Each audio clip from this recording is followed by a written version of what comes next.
1982년 가을, 부산 영도구. 항만 노동자와 국민학교 교사, 가난했지만 누구보다 뜨겁게 사랑했던 신혼부부가 어느 비 오는 밤 흔적도 없이 사라졌습니다. 집안엔 뒤엉킨 침대와 깨진 유리, 그리고 핏자국만 남았죠. 신문은 남편을 살인자로 몰았고 세상은 그들을 잊어갔습니다. 하지만 15년 후 무너진 창고에서 발견된 유골 하나, 그리고 해운대 골목을 배회하던 한 여인. 현수야, 문 좀 열어줘, 제발. 그녀의 몸 곳곳엔 오래된 고문 흔적이 남아 있었고 기억을 잃은 채 살아남은 그녀의 입에서 나온 한마디. 박 과장님, 제발요. 15년간 봉인되었던 진실이 드러나기 시작합니다. 이 이야기가 궁금하시다면 지금 바로 좋아요 버튼을 눌러주세요. 그럼 지금부터 1982년 그날 밤의 진실을 함께 들어보시겠습니다. 부산 영도구 1981년 가을이었습니다. 파도 소리와 갈매기 울음소리가 뒤섞인 그 항구 마을에는 온통 짠바다, 냄새가 배어 있었죠. 새벽부터 밤늦게까지 컨테이너를 나르고 밧줄을 당기는 사람들의 거친 숨소리가 항구 전체를 가득 채우던 시절이었습니다. 김현수는 29살의 항만 노동자였어요. 키가 크고 어깨가 넓었지만 웃을 때면 소년처럼 수줍어하는 사내였습니다. 아침 6시면 어김없이 부두로 나가 하루 종일 몸을 쓰는 일을 했죠. 손에는 굳은 살이 박혀 있었고 얼굴은 햇볕에 그을려 있었습니다. 그래도 현수는 불평 한마디 없이 묵묵히 일했어요. 가난했지만 성실했고 배운 건 없었지만 마음만은 누구보다 따뜻한 사람이었습니다. 박영진은 26살의 국민학교 교사였습니다. 작고 하얀 얼굴에 언제나 단정한 옷차림을 하고 다녔어요. 아이들을 가르치는 일이 천직이라고 생각했죠. 방과 후에도 아이들 손을 잡고 집까지 데려다 주곤 했습니다. 영진의 부모님은 남포동에서 작은 포목점을 운영하셨어요. 그렇게 부유하진 않았지만 딸 하나만큼은 귀하게 키우셨습니다. 대학까지 보낸 것도, 교사 자리를 얻게 한 것도 모두 부모님의 땀과 눈물 덕분이었죠. 두 사람이 처음 만난 건 그해 9월 어느 토요일 저녁이었습니다. 현수의 친구가 선을 보라며 억지로 끌고 간 술자리였어요. 남포동 뒷골목 작은 선술집, 낡은 테이블 위로 소주잔이 오가고 있었습니다. 현수는 어색해서 고개를 들지도 못하고 있었죠.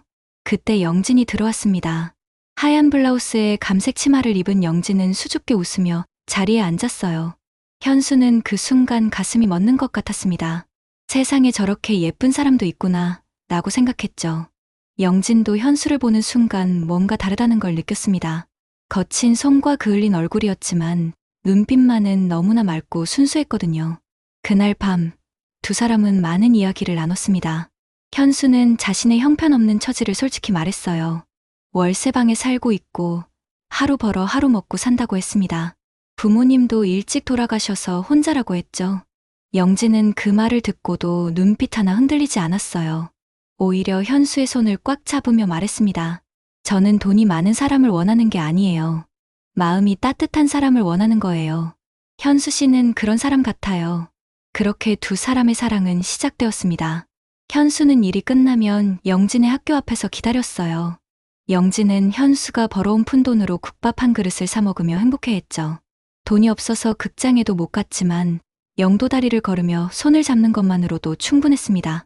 영진은 현수 옆에만 있으면 어디든 집핫았어요. 현수도 마찬가지였죠. 영진의 웃음소리 하나면 하루의 피로가 다 풀렸습니다. 부모님은 처음엔 반대했습니다. 딸을 그렇게 고생시켜 키웠는데 항만 노동자라니 말이 되느냐고 하셨죠. 하지만 영진은 고집을 꺾지 않았어요. 아버지 앞에 무릎 꿇고 사흘 밤을 울었습니다. 결국 부모님도 마음을 열 수밖에 없었죠. 딸이 그토록 좋아하는 사람이라면 믿어보자고 하셨습니다. 1981년 11월 12일 두 사람은 결혼했습니다. 예식장도 없이 영도 성당마당에서 간소하게 치렀어요. 하객도 20명이 채 안 됐습니다.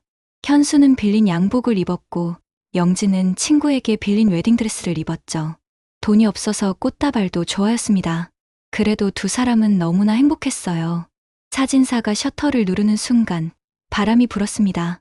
영진의 드레스 자락이 펄럭이고 현수의 머리카락이 흩날렸죠. 두 사람은 서로를 꼭 안으며 웃었어요. 그 한 장의 사진에 모든 것이 담겨 있었습니다. 가난했지만 뜨거웠던 사랑, 앞으로 평생을 함께하겠다는 다짐, 그 모든 것이요. 영진은 속으로 생각했습니다. 현수 씨랑 있으면 나는 어디라도 집이야. 그날만은 바람도 축복처럼 느껴졌습니다. 갈매기들도 축하하듯 날아다녔고 파도 소리도 경쾌하게 들렸죠. 세상이 온통 두 사람을 응원하는 것 같았어요. 신혼집은 영도구 복례동 언덕배기에 있는 단칸방이었습니다. 방 하나에 부엌이 딸린 월세방이었죠. 화장실은 밖에 있어서 밤에 나가려면 무서웠지만 두 사람에겐 그게 궁전 같았습니다. 현수는 벽에 못을 박아 옷걸이를 만들었고 영진은 시장에서 산 싸구려 커튼을 달았어요. 그렇게 작은 보금자리를 만들어갔습니다. 저녁이면 영진이 밥을 했습니다. 현수가 좋아하는 김치찌개를 끓이고 계란 후라이를 부쳤죠. 둘이서 마주 앉아 밥을 먹으며 웃고 떠드는 시간이 세상에서 가장 행복한 순간이었습니다. 현수는 영진의 손을 잡으며 말했어요. 여보, 내가 꼭 돈 많이 벌어서 큰 집 사줄게. 아이들도 낳고 행복하게 살자. 영진도 고개를 끄덕였습니다. 그래요. 우리 꼭 그렇게 해요. 아들 낳고 딸 낳고 오래오래 함께 살아요. 두 사람은 그렇게 약속했습니다. 평범하지만 소중한 약속이었죠. 하지만 그들은 몰랐습니다. 그 약속이 얼마나 잔인하게 깨질지를요. 그 행복이 얼마나 짧은 순간에 불과할지를요. 그해 겨울이 오고 있었습니다. 차가운 바람이 항구를 휩쓸기 시작했고 어둠은 점점 더 빨리 찾아왔죠. 두 사람의 작은 방에서만은 여전히 따뜻한 불빛이 새어나왔지만 그 빛은 곧 꺼질 운명이었습니다. 결혼한 지 10달이 지났습니다. 1982년 9월, 태풍이 자주 오던 그해 가을이었어요. 현수는 여전히 부두에서 일했지만 요즘 들어 야간 근무가 부쩍 늘어났습니다. 항만청에서 새로운 물류 시스템을 도입하면서 밤샘 작업이 잦아졌거든요. 현수는 돈을 더 벌 수 있다며 기꺼이 야간 근무를 자원했어요.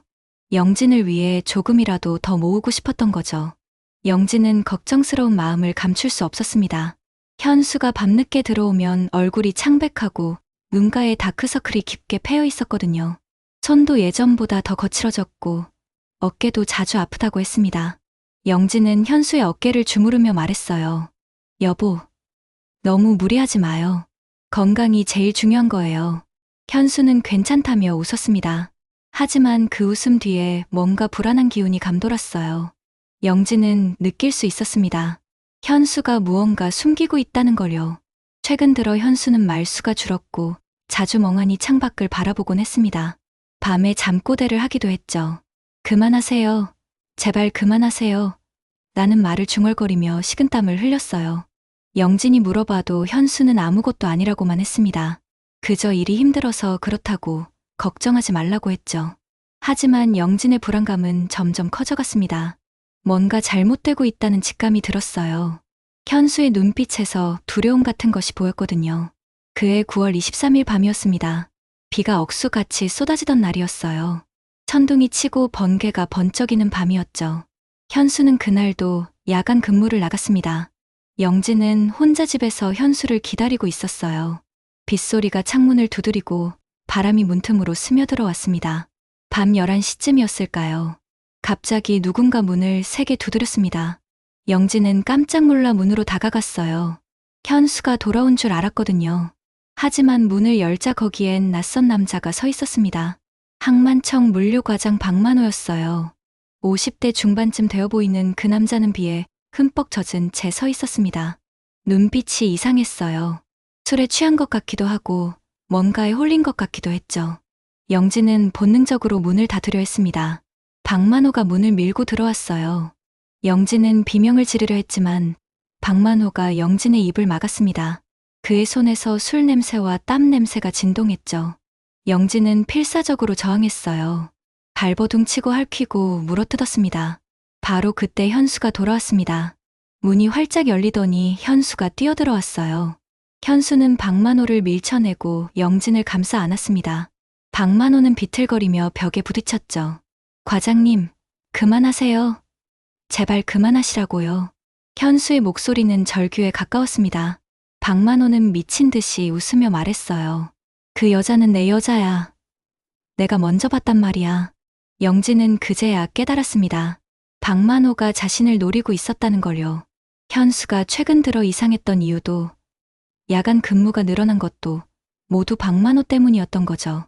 박만호는 영진에게 집착했고 현수를 협박해왔던 겁니다. 만약 말을 듣지 않으면 일자리를 빼앗겠다고 영진에게 해코지를 하겠다고 했던 거예요. 현수는 영진을 뒤로 밀어내며 박만호 앞을 막아섰습니다. 두 남자는 격렬하게 몸싸움을 벌였어요. 테이블이 넘어가고 접시가 깨졌습니다. 유리창이 산산조각 났고 침대 시트가 찢어졌죠. 영진은 살려달라고 소리쳤지만 빗소리와 천둥소리에 묻혔습니다. 그 순간 번쩍하고 번개가 쳤어요. 그 빛 속에서 영진은 보았습니다. 박만호의 손에 칼이 들려 있는 걸요. 그리고 그 칼이 현수의 옆구리로 파고 들어가는 것을요. 현수는 비명도 지르지 못하고 쓰러졌습니다. 선홍빛 피가 바닥에 흘러내렸죠. 영진은 정신을 잃을 것 같았습니다. 현수에게 달려가려 했지만 박만호가 영진의 머리를 잡아 벽에 내리쳤어요. 영진은 그 자리에서 의식을 잃었습니다. 다음 날 아침 옆집 아주머니가 이상한 낌새를 눈치챘습니다. 전날 밤 싸우는 소리가 들리더니 갑자기 조용해졌거든요. 아주머니는 불안한 마음에 경찰에 신고했어요. 부부 싸움이 심해서 무슨 일이 생긴 것 같다고요. 경찰이 도착했을 때 집안은 난장판이었습니다. 뒤엉킨 침대, 깨진 유리 파편, 그리고 바닥 곳곳에 핏자국이 있었어요. 하지만 정작 현수와 영진은 어디에도 없었습니다. 흔적도 없이 사라진 거죠. 경찰은 주변을 수색했지만 아무것도 찾지 못했어요. 이웃들에게 물어봐도 아무도 본 사람이 없었습니다. 그저 밤늦게 싸우는 소리가 들렸다는 증언만 있었죠. 경찰은 남편이 질투로 아내를 해치고 도망친 것으로 추정했습니다. 다음 날 신문 일면에 기사가 실렸어요. 질투로 싸운 남편, 아내 살해 후 도주? 라는 제목이었습니다. 기사는 현수를 살인자로 몰았어요. 가난한 노동자가 교사인 아내를 질투해 죽였다고 추측했죠. 증거도 없이 현수를 범인으로 단정지었습니다. 영진의 부모님은 절규했습니다. 아버지는 경찰서로 달려가 책상을 내리치며 소리쳤어요. 우리 딸이 그럴 애가 아니라고요. 사위도 절대 그런 사람이 아니에요. 하지만 경찰은 들으려 하지 않았습니다. 현장 상황이 명백하다고 했죠. 부부 싸움 끝에 벌어진 비극이라고 결론지었어요.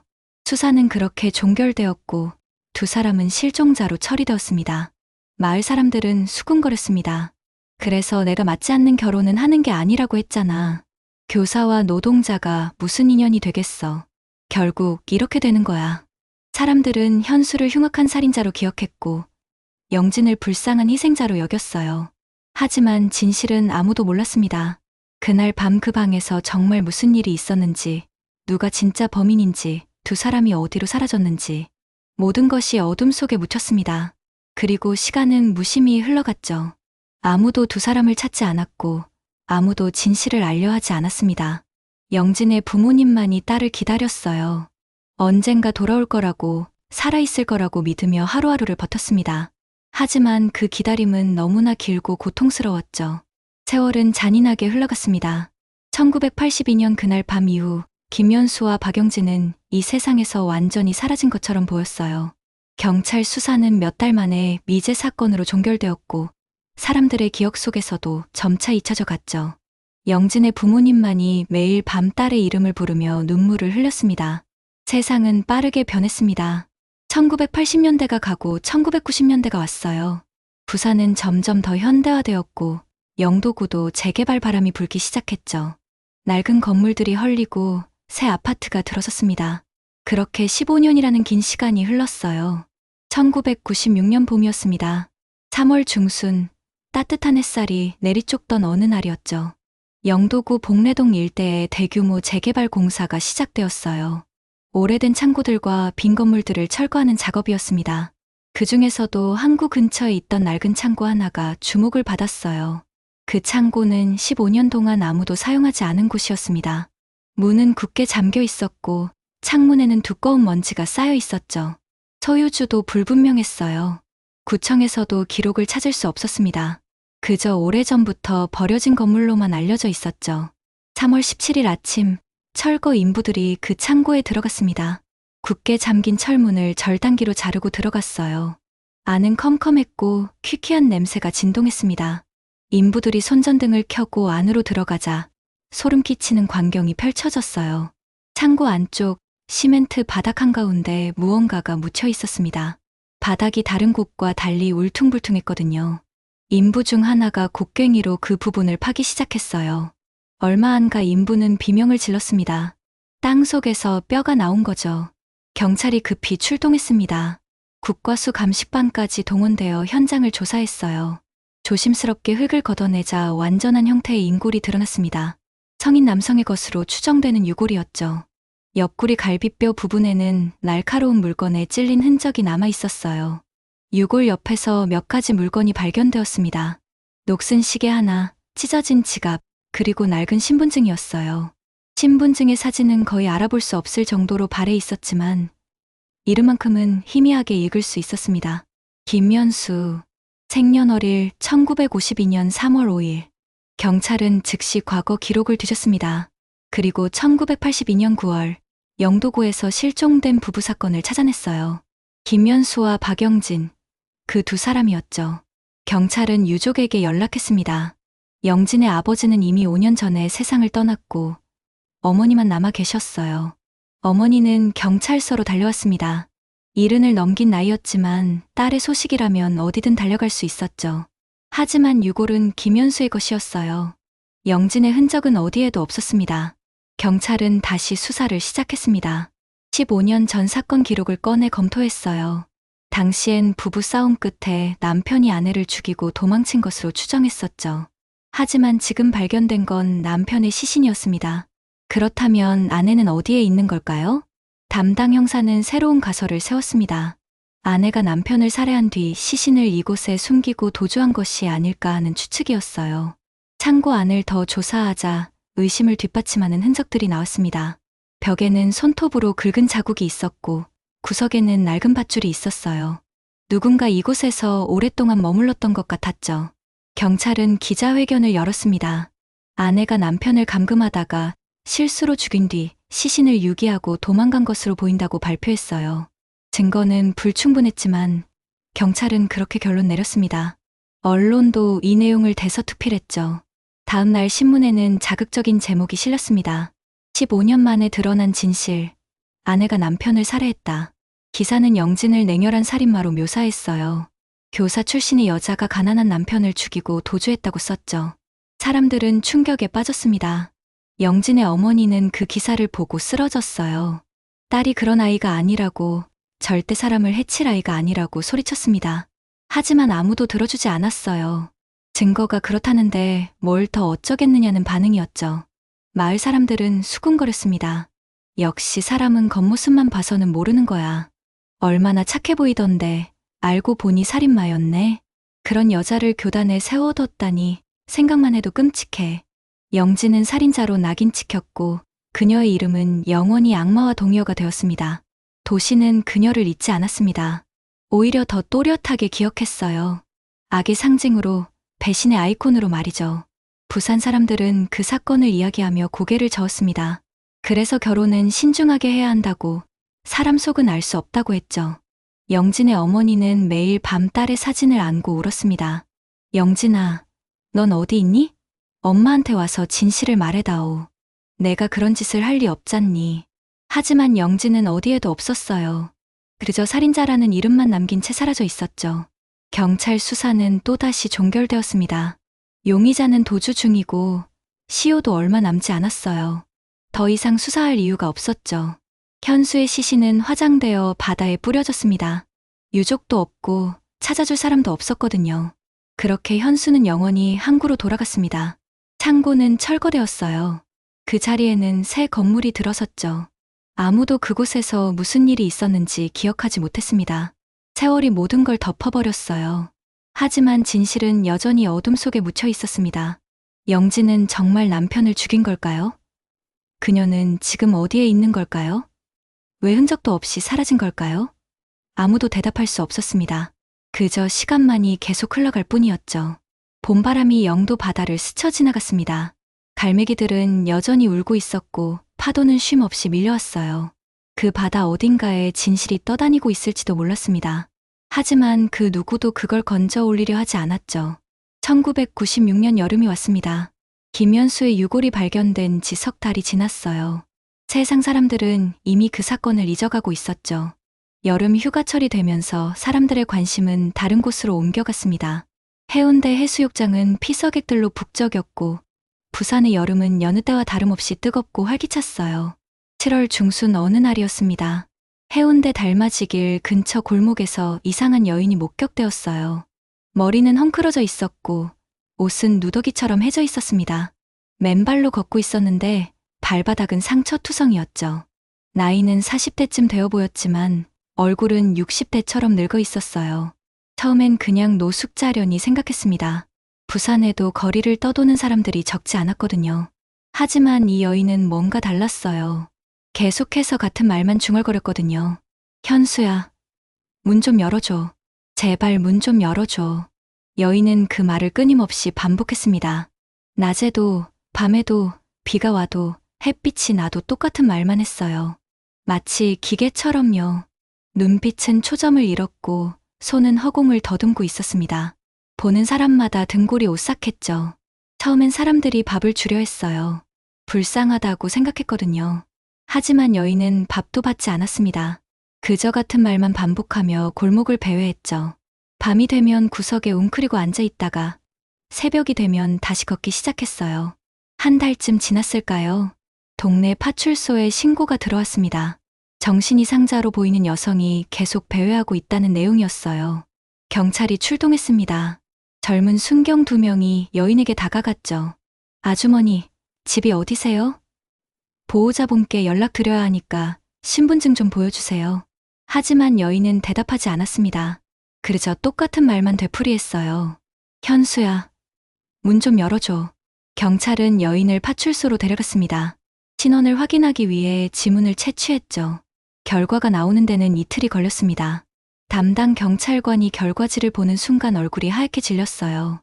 손이 떨렸고 숨이 막혔습니다. 결과지에 적힌 이름은 박영진. 생년월일 1955년 7월 3일. 바로 15년 전 실종된 남편을 살해한 것으로 추정되는 그 여자였어요. 파출소는 발칵 뒤집혔습니다. 즉시 본서에 보고가 들어갔고 형사과에서 베테랑 형사들이 내려왔어요. 영진은 조사실로 옮겨졌습니다. 하지만 그녀는 여전히 정상적인 대화가 불가능했죠. 형사들이 물었어요. 박영진 씨 맞습니까? 당신 남편은 어디 있습니까? 왜 도망쳤습니까? 하지만 영진은 대답하지 않았습니다. 그저 허공을 보며 중얼거렸어요. 현수야, 문 좀 열어줘. 제발 문 좀 열어줘. 경찰은 의사를 불렀습니다. 정신과 전문의가 와서 영진을 진찰했어요. 의사는 심각한 표정으로 고개를 저었습니다. 극심한 트라우마로 인한 해리성 기억상실증이라고 진단했죠. 장기간의 학대와 고문 흔적이 몸 곳곳에 남아있다고 했어요. 영진의 몸을 자세히 검사하자 충격적인 사실들이 드러났습니다. 손목과 발목에는 깊은 흉터가 패여 있었어요. 오랜 시간 족쇄에 묶여 있었던 흔적이었습니다. 등과 다리에는 채찍 자국이 있었고 갈비뼈 여러 개가 부러진 채 잘못 붙어 있었죠. 손톱은 거의 다 빠져 있었고 이빨도 몇 개 없었어요. 의사는 말했습니다. 이 사람은 최소 10년 이상 감금되어 있었던 것으로 보입니다. 지속적인 폭력과 고문을 당했고요. 정상적인 식사를 하지 못했던 것 같습니다. 영양실조 상태가 심각하고 내장 기관도 많이 손상되어 있어요. 경찰은 당황했습니다. 지금까지의 추정이 완전히 빗나간 거였어요. 영진은 가해자가 아니었습니다.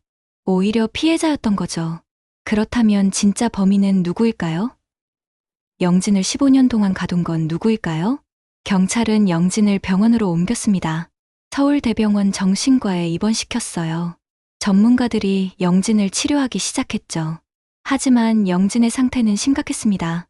기억의 대부분이 사라졌고 남은 건 공포뿐이었어요. 밤이 되면 영진은 악몽에 시달렸습니다. 비명을 지르고 벽을 핥히고 침대 밑으로 기어 들어가려 했어요. 간호사들이 진정제를 놓아야 했죠. 낮에도 영진은 계속 같은 말을 중얼거렸습니다. 현수야, 문 좀 열어줘. 그 말 속에는 끔찍한 비밀이 숨어 있었습니다.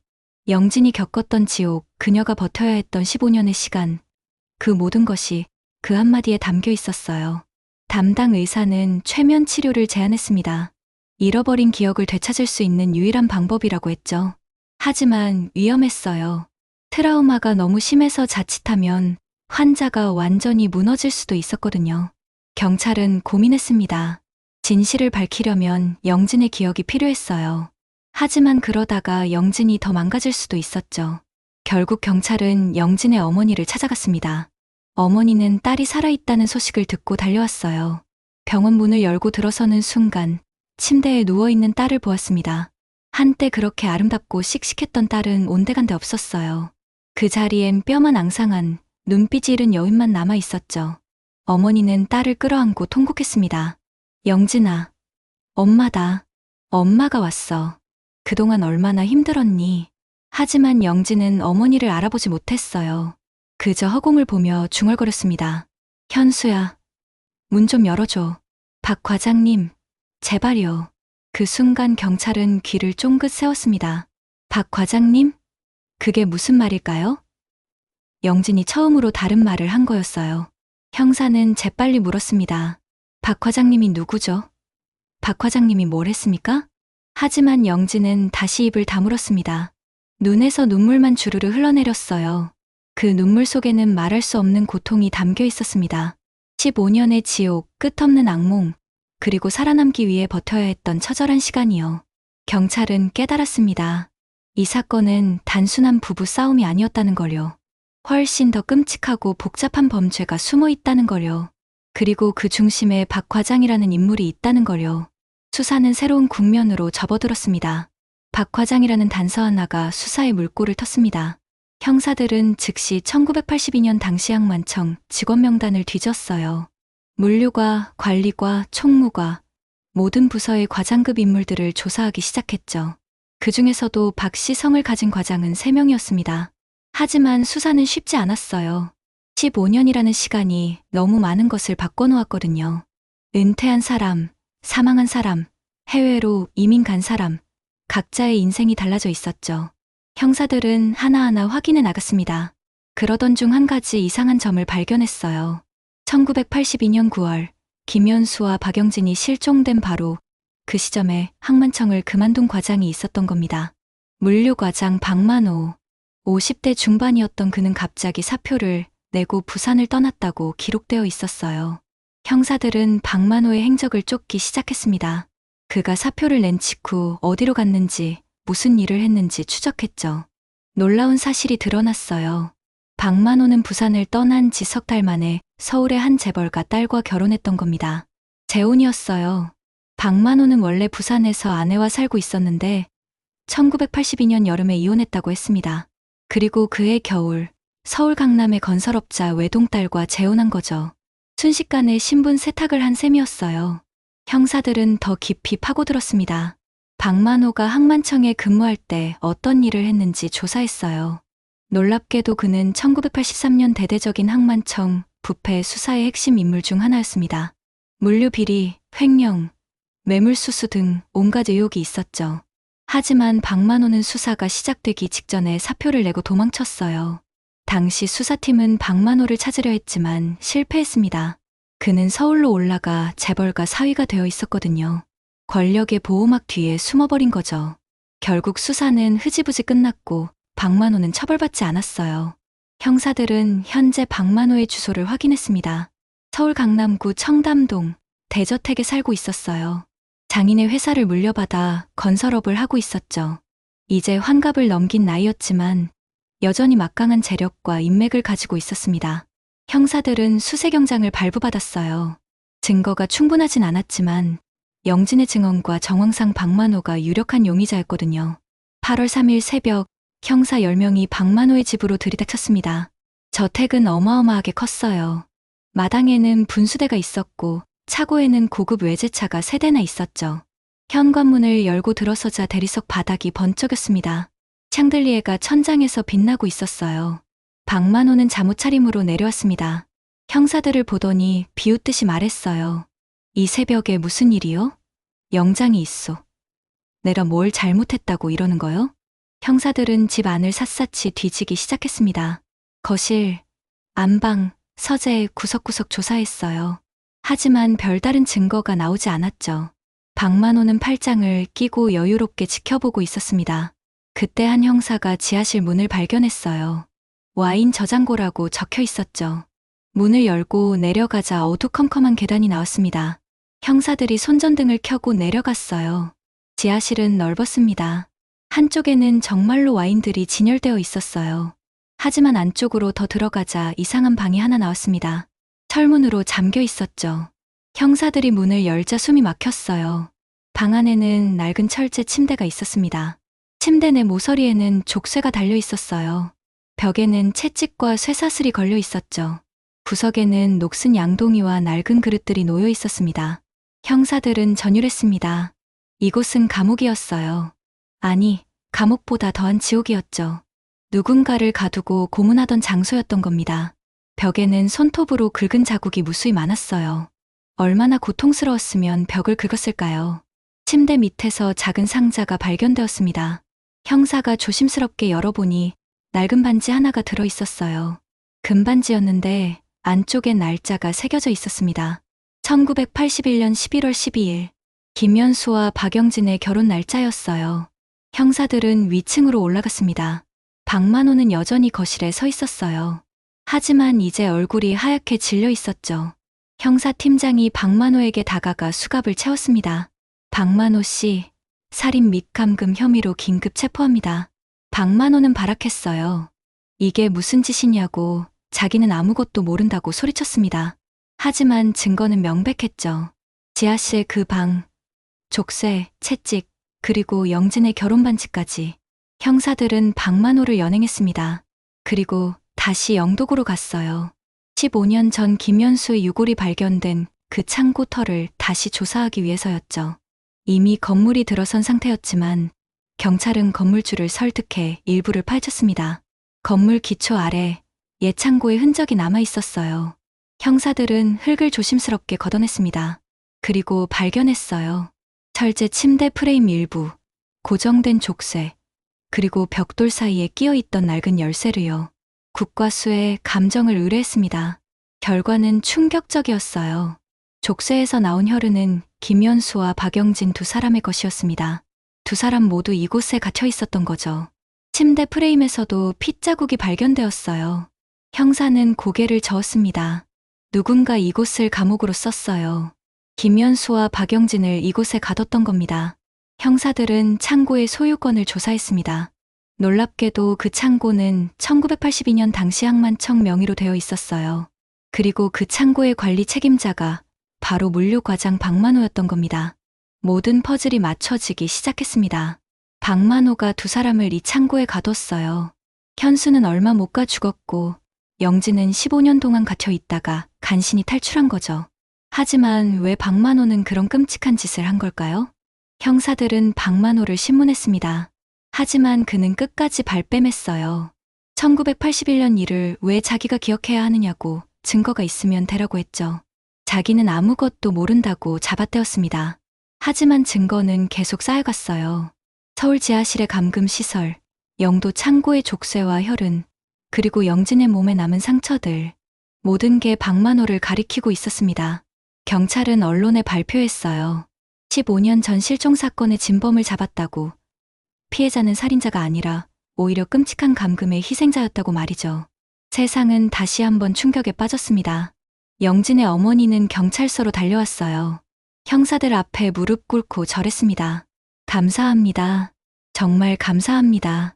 우리 딸의 억울함을 풀어주셔서요. 어머니는 울면서 말했어요. 하지만 아직 끝이 아니었습니다.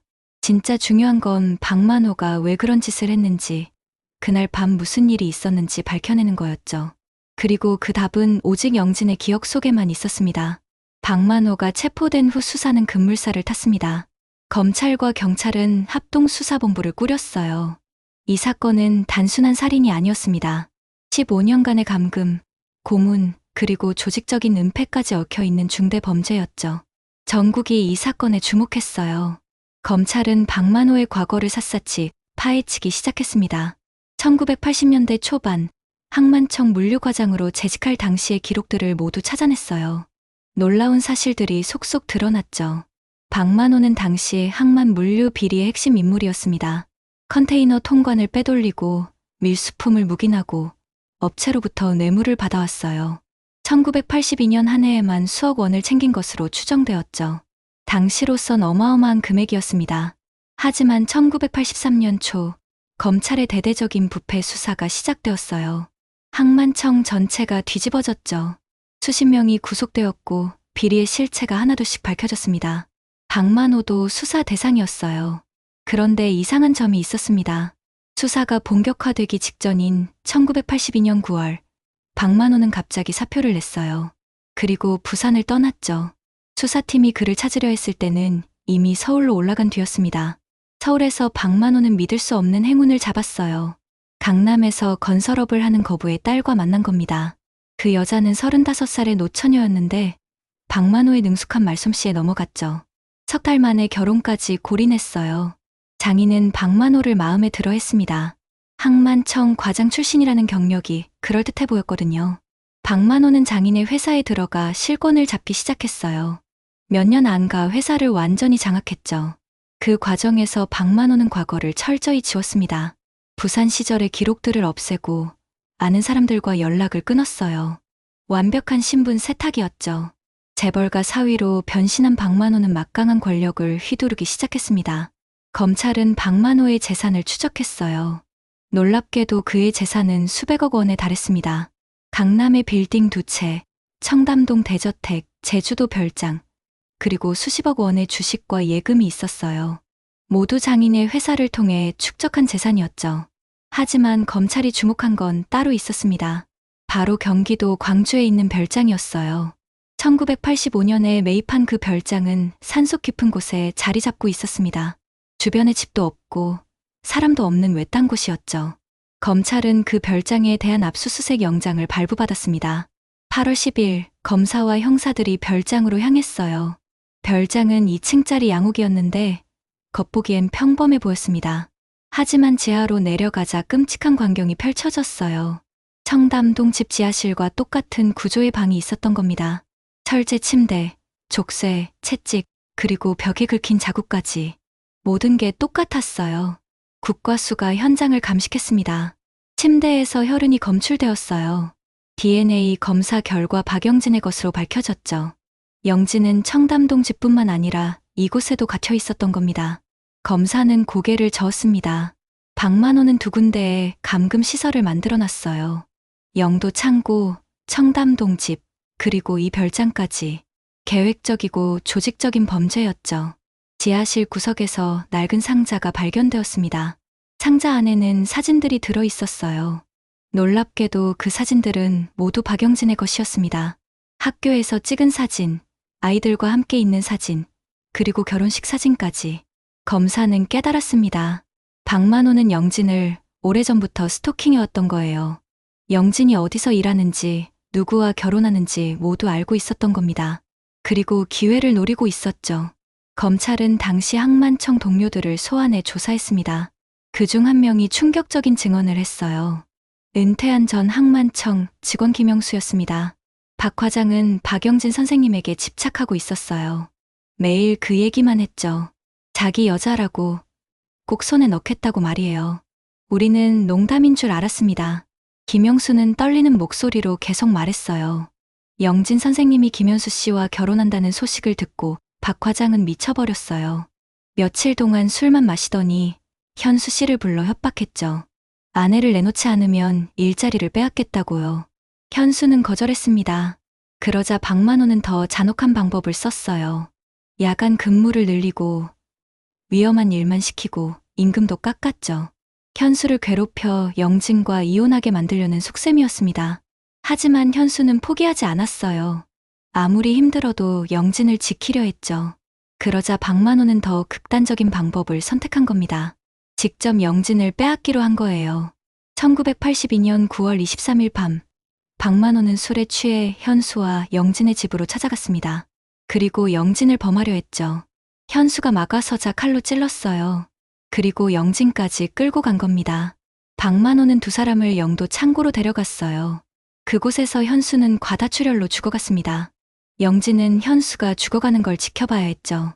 그리고 박만호는 영진에게 말했어요. 이제 넌 내 여자야. 평생 날 섬기며 살 거야. 영진은 저항했습니다. 도망치려 했고 소리쳤고 싸웠어요. 하지만 박만호는 영진을 철저히 짓밟았습니다. 매일 폭행하고 굶기고 고문했어요. 영진의 정신이 무너질 때까지요. 몇 년 후 박만호는 서울로 올라갔습니다. 그때 영진을 청담동 집지하러 옮겼어요. 낮에는 회사에 나가고 밤이 되면 지하실로 내려가 영진을 괴롭혔죠. 주말에는 별장으로 데려가기도 했어요. 15년 동안 영진은 그렇게 살았습니다. 햇빛도 못 보고 사람도 만나지 못하고 오직 어둠 속에서만 숨 쉬었어요. 그렇게 살아남은 겁니다. 검찰은 박만호를 다시 신문했습니다. 증거가 너무나 명백했죠. 하지만 박만호는 여전히 발뺌했어요. 1981년 일을 내가 왜 기억해야 하지? 몇 년 전 일인데 증거가 있으면 대봐요. 검사는 차가운 목소리로 말했습니다. 증거는 차고 넘칩니다.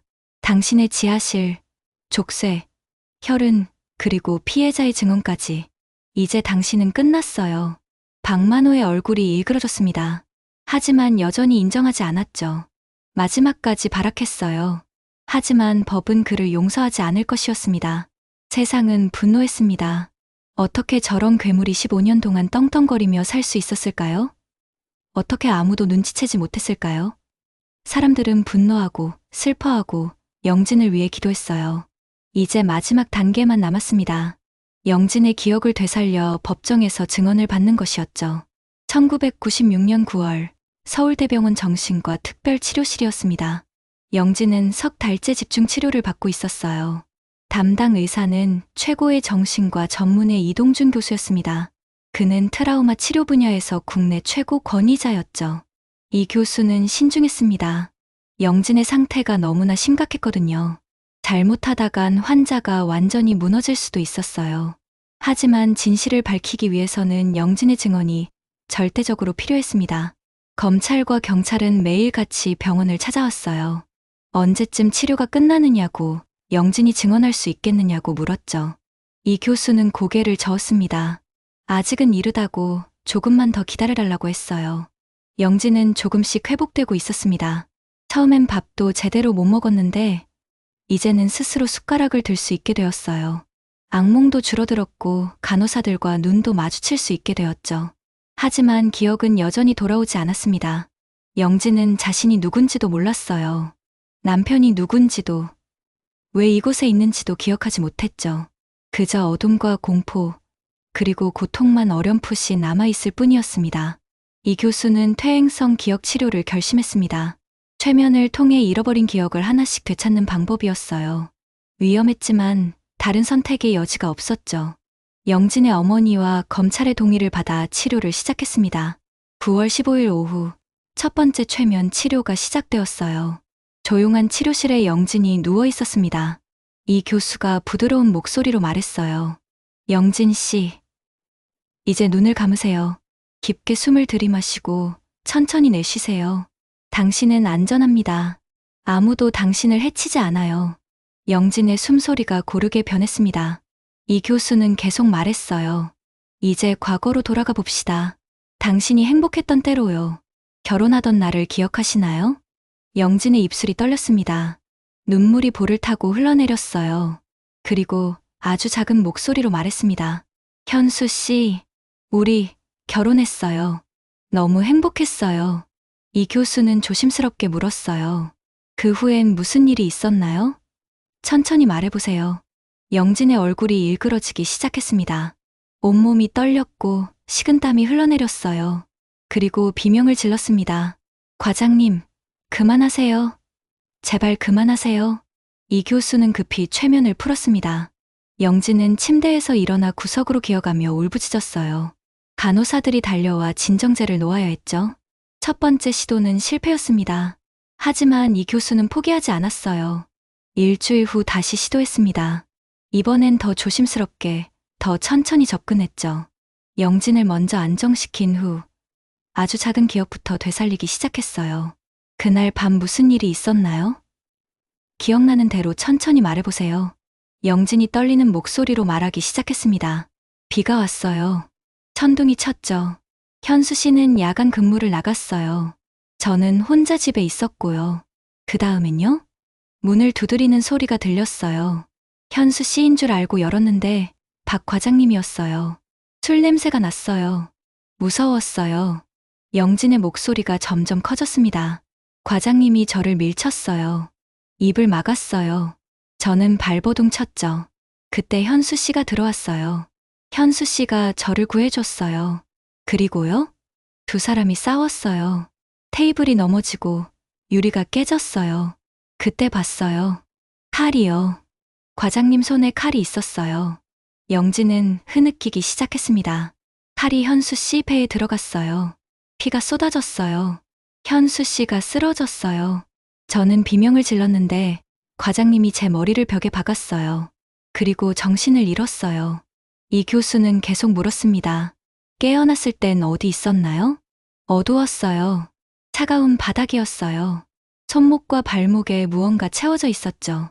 움직일 수 없었어요. 현수 씨가 옆에 누워 있었는데 숨을 쉬지 않았어요. 영진의 목소리가 절규로 변했습니다. 죽어가고 있었어요. 제가 아무것도 할 수 없었어요. 손이 묶여 있어서 만질 수도 없었어요. 현수 씨가 제 곁에서 죽어갔어요. 간호사들이 긴장했지만 이 교수는 손짓으로 제지했어요. 계속해야 했습니다. 그 다음엔 무슨 일이 있었나요? 과장님이 왔어요. 웃으면서 말했어요. 이제 그 여자는 내 여자라고. 평생 날 섬기며 살 거라고. 저는 소리쳤어요. 살려달라고. 보내달라고. 하지만요. 안 보내줬어요. 매일 왔어요. 매일 때렸어요. 밥을 안 줬어요. 물도 안 줬어요. 저는 애원했어요. 제발 죽여달라고. 보내달라고. 하지만 과장님은 웃기만 했어요. 영진의 온몸이 경련을 일으켰습니다. 얼마나 지났는지 몰라요. 시간이 없었어요. 낮도 밤도 없었어요. 그냥 어둠뿐이었어요. 과장님만 왔다 갔다 했어요. 저는 미쳐가고 있었어요.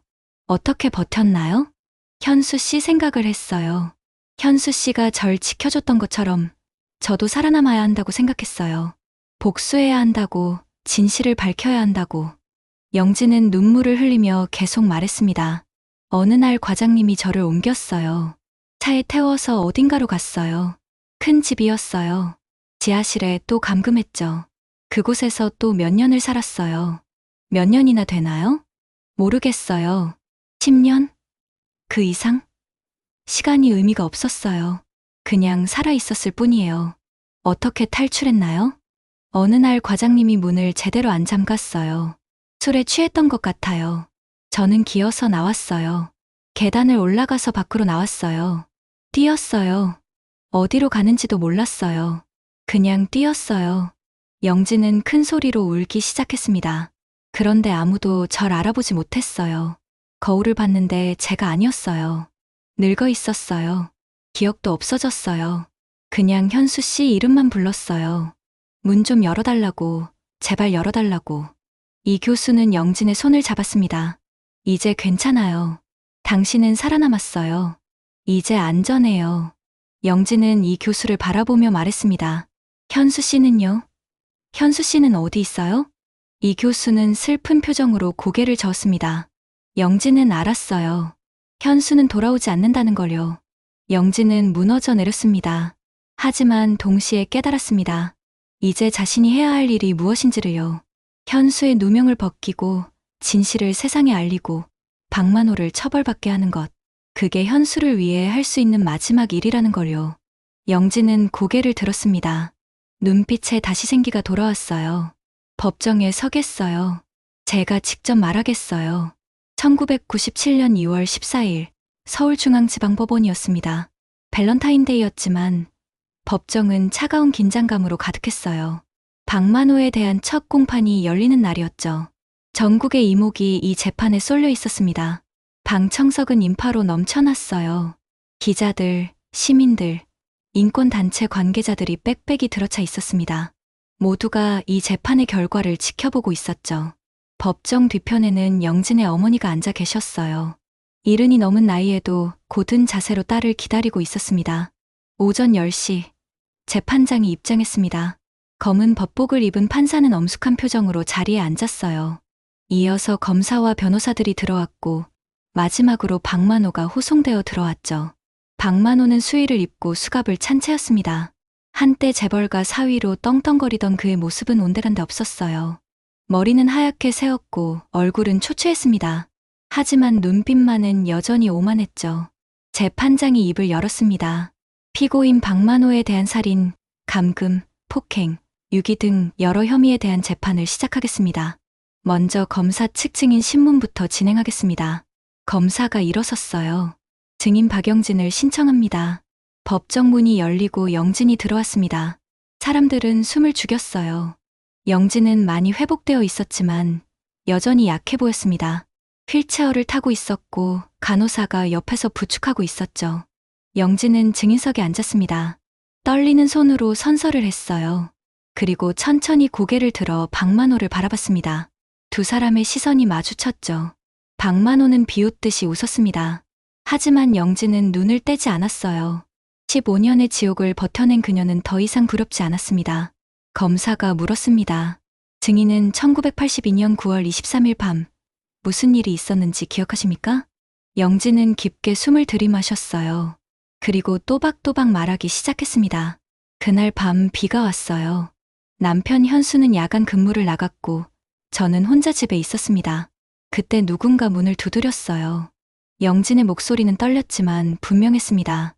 문을 열었더니 저 사람이 있었어요. 항만청 물류과장 박만호였습니다. 술에 취해 있었고 저를 밀치고 집 안으로 들어왔어요. 그 다음엔 무슨 일이 있었습니까? 저를 범하려 했습니다. 저는 필사적으로 저항했어요. 그때 남편이 돌아왔어요. 남편이 절 구하려고 박만호와 싸웠습니다. 영진의 눈에서 눈물이 흘러내렸습니다.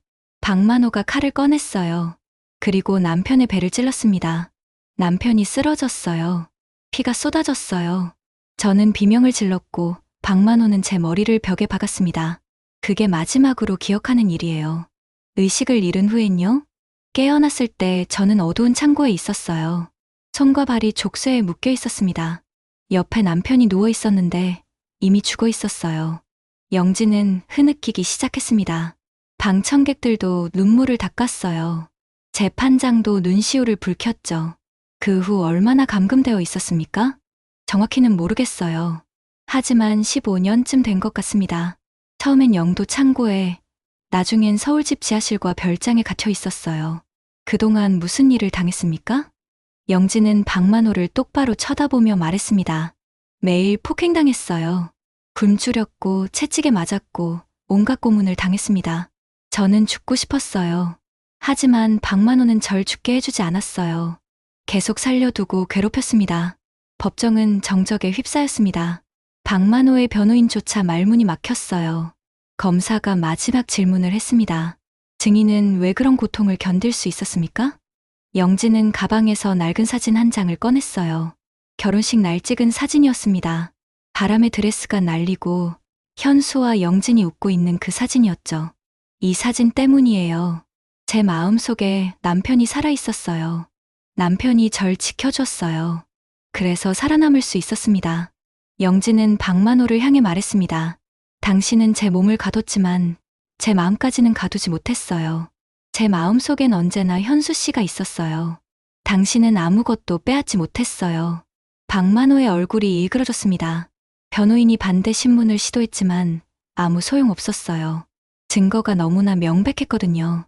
재판은 석 달 동안 계속되었습니다. 수많은 증인이 나왔고 증거들이 제출되었어요. 모든 것이 박만호의 범죄를 입증했습니다. 1997년 5월 12일 최후 변론이 있었습니다. 검사는 무기징역을 구형했어요. 박만호의 변호인은 선처를 호소했지만 아무도 귀 기울이지 않았죠. 재판장이 판결을 선고했습니다. 피고인 박만호는 계획적이고 잔인하게 김현수를 살해했으며 박영진을 15년간 감금하고 고문했습니다. 이는 인간으로서 해서는 안 될 극악무도한 범죄입니다. 법정은 숨소리조차 들리지 않았어요. 따라서 본 법정은 피고인 박만호에게 무기징역을 선고합니다. 망치 소리가 울렸습니다. 박만호는 주저앉았고 방청석에서는 환호가 터져 나왔어요. 영진의 어머니는 손을 모아 기도했습니다. 영진은 조용히 눈을 감았어요. 판결이 끝난 후 영진은 휠체어를 타고 법정을 나왔습니다. 기자들이 몰려들었지만 영진은 아무 말도 하지 않았어요. 그저 차에 타서 한 곳으로 향했죠. 영도 바닷가였습니다. 파도가 밀려오고 갈매기가 울고 있었어요. 영진은 휠체어에서 일어나 모래사장을 걸었습니다. 손에는 그낡은 결혼 사진이 들려 있었죠. 영진은 사진을 가슴에 안았습니다. 그리고 속삭였어요. 현수 씨, 난 살아남았어요. 당신이 지켜준 생명으로 당신의 누명을 벗겼어요. 이제 편히 쉬세요. 바람이 불었습니다. 사진이 영진의 손에서 날아가 바다로 향했어요. 사진은 파도 위를 떠다니다 수평선 너머로 사라졌습니다. 영진의 기억 속에서 현수가 미소 지으며 말했습니다. 잘했어, 여보. 이제 집에 가자. 영진은 조용히 대답했어요. 나, 이제야 돌아왔어. 석양이 바다를 물들이고 있었습니다. 영진은 오랫동안 그 자리에 서서 바다를 바라봤어요. 15년의 어둠이 끝나고 빛이 찾아온 순간이었습니다. 비록 현수는 돌아오지 않았지만 그의 사랑은 영진을 지켜줬어요.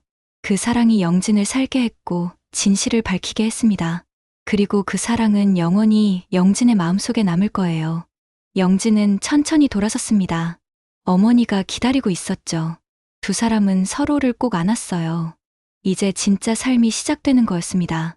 항구에는 여전히 파도가 밀려오고 있었습니다. 그 파도 속에 현수와 영진의 이야기가 영원히 새겨져 있었어요. 가난했지만 뜨거웠던 사랑, 지옥 같은 고통, 그리고 마침내 찾아온 정의. 모든 것이 그 바다에 담겨 있었습니다.